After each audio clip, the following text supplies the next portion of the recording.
Hello everyone. Welcome to Confessions Jury, where Reddit's AITAH stories go on trial. Make sure to listen carefully and express your verdict in the comments section below. Moving on to the first case. Case 1. Am I the bad person for not wanting my husband's ex's child? My husband has a child with the woman he dated before me. We will call this child V. The woman he was dating had a child before. We will call him L. I don't think my husband and the ex dated long. They also broke up shortly after the baby. V was born. But what I do know is in that short time, maybe 2 years, my husband played a father figure role for L. I'm unsure of the status of the relationship L and his biological father have, but he is alive. I think he is a deadbeat, I can't be sure. Fast forward about 3 years. I have since met, dated, married, and had a child with my husband, and we are very happy. I met V a couple of times when we were dating, but briefly as she was still young, and V lives with the ex, 6 hours away, by my husband's hometown. Now, my issue is this. The ex insists that her kids shouldn't be separated. According to her, where one goes, the other goes. She told this to my husband, but we were still dating, so I didn't have any active options, but expressed my disagreement on the issue to him. I guess he heard me, because the next time only V came to visit him. I can imagine that did not make her happy. We are married now. We are building a life together, and because of distance it's hard for us to go to, and from there as much as we would like, but when we do get a chance, I would love for V to come and be with us. Build a relationship with me and her new baby sister. The problem is this request, that her kids shouldn't be separated. What angers me is that my in-laws, specifically my sister-in-law, entertains this request of hers.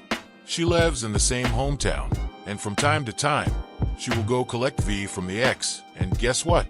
Collects L too. I feel like this in turn creates somewhat a precedent that now I have to do the same.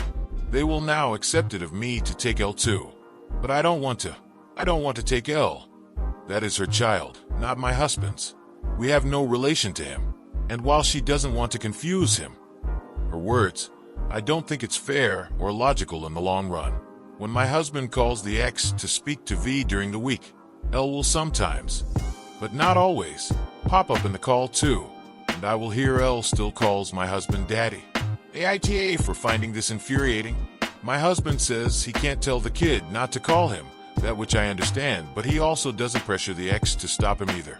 I believe the ex should be honest with L, her son, and stop making her poor choice in baby daddy's everyone else's problem. I grew up with divorced parents and later a blended family. I knew who my dad was. I knew who my stepdad was. I understood when my stepsisters had to go visit their mom, and I stayed behind. Didn't make anything weird.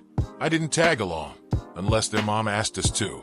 I mean, what happens when the ex gets a new partner? Will that be L's daddy too? Also isn't denying my husband visitation because of her ridiculous conditions, also separating my husband's kids. Because my daughter is yet to meet her sister. L and V are together the whole year.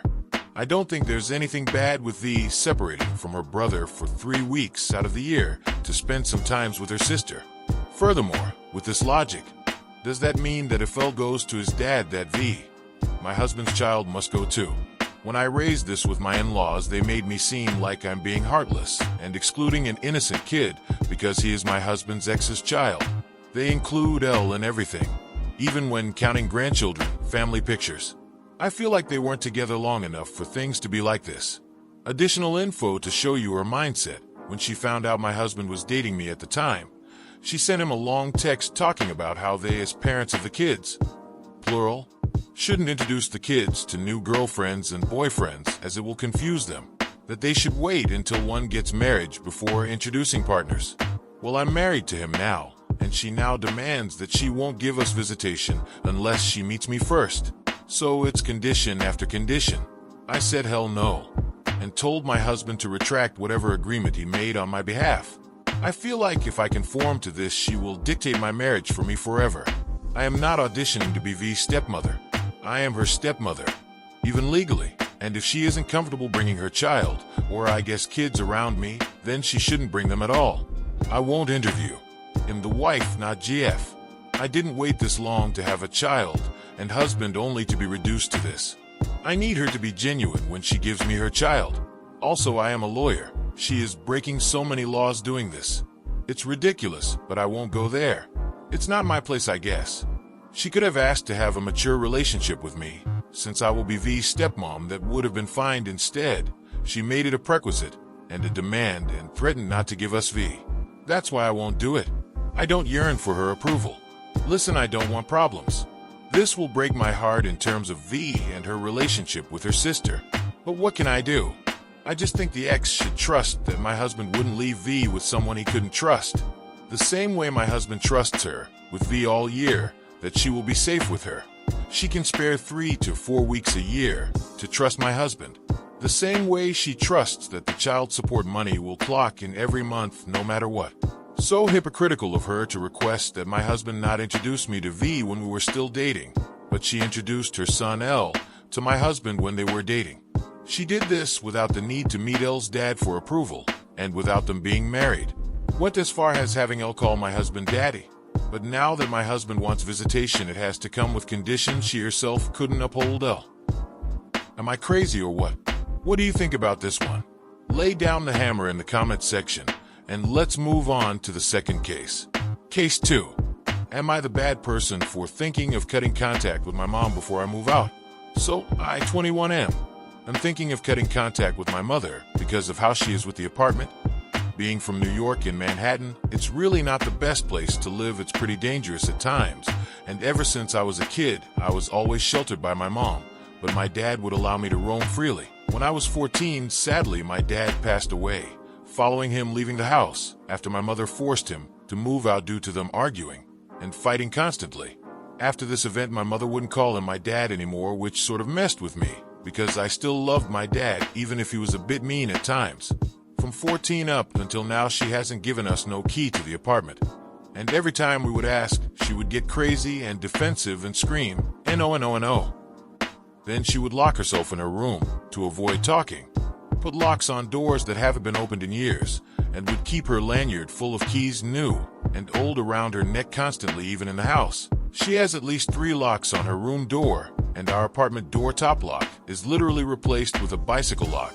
And she would constantly avoid having actual conversations about this, and would try to use my siblings to defend her to make herself right and superior.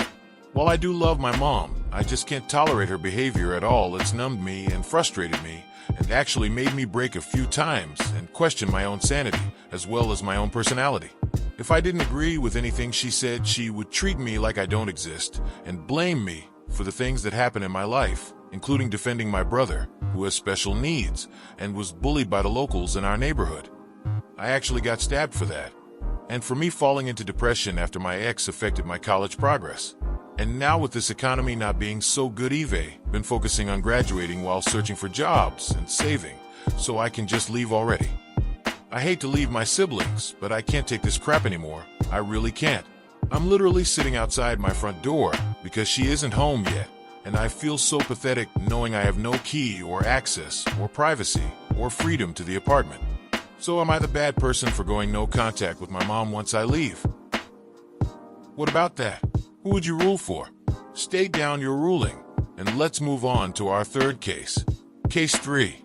Am I the bad person for not wanting to see my GF? My girlfriend, 23F, and I, 22M, are both studying a very difficult degree. Some details about us are unique, so I will try to only stick to the relevant information, though it might give you guys a bit less to work with. My GF and I are studying the same degree but live in different cities. On the weekends or Fridays, one visits the other's apartment for the weekend and longer if we can. The problem is that I can't get anything done when she is around. My dieting is off. I can't study, and I barely stick to my routines. None if it is her fault. She is just so nice to be around. I get tired and relaxed around her. I can't even force myself despite being stressed about lagging behind. She also feels better and can sleep more peacefully. She is very OCD when she lives by herself and generally more anxious, but most or that disappears when she is with me. So here I am lying next to her as she is sleeping, thinking about what to do. I want to tell her to not come for a weekend, but that won't go over well. She won't come then, but she will feel a bit worse. Me too probably, though I do find alone Oswell, at least compared to her. At the same time, This semester is the first time I have decent routines, which has always been difficult for me, and study habits that are better than before. On the flip side, she has helped me a lot with my studies as I have problems with structuring my studies. She is very supportive and does all she can to help me. I don't know what to do. Ideally, for my schooling at least, I would not visit her for months just to get properly settled into school.